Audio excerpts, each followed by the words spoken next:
So the last one of this exercise has got lots and lots to do. You're given the sketch of it, and you're asked first of all to find out the points A and B, which is clearly where it crosses the axis. So it's where we want 0 equals this, and we could factorize out the x here, couldn't we? So we've got e to the x take away 4. And where does that equal 0?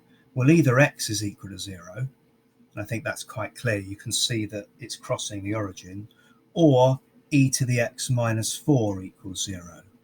So add 4 to both sides and get rid of the e by lunning.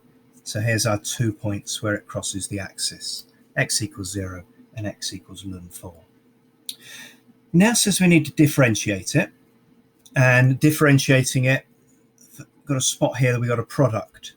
So u is the first bit, v is the second. That differentiates to 1. That differentiates to e to the x. And it's a crissy-crossy, as I call my class here. These two times together plus these two times together. Don't forget there's another bit to differentiate as well. So we've got minus 4. So that's what that differentiates to give.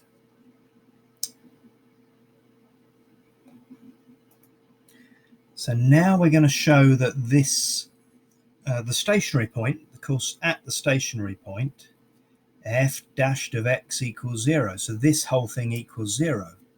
And if it's going to lie between 0.7 and 0.8, I need to put 0.7 into all of this. Sticking 0.7 into all of that gives me 0.5766, and that's negative. That's less than 0. And if I put 0.8 into all of that, put 0.8 into all of this, I'm getting 0.0059, which is greater than 0. So the root to this equation lies between these two values, so the stationary point lies between these two values. So now we're trying to do this, we're trying to home in on this now by doing our rearrangement. So let's put 0 equals, and what I think I'll do is I think I'll take a factor of e to the x out of that there to get that. So then I'm going to add 4 to both sides. I'm going to divide both sides by 1 plus x.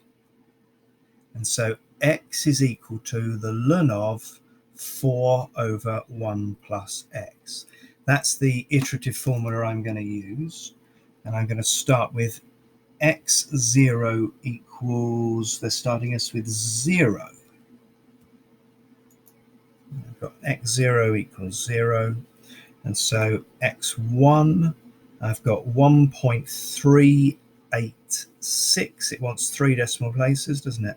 x2, can you still see that? No, give you a bit more space. x2 is 0.517. It's going all over the place, this one, isn't it? x3 is 0.969, so 970.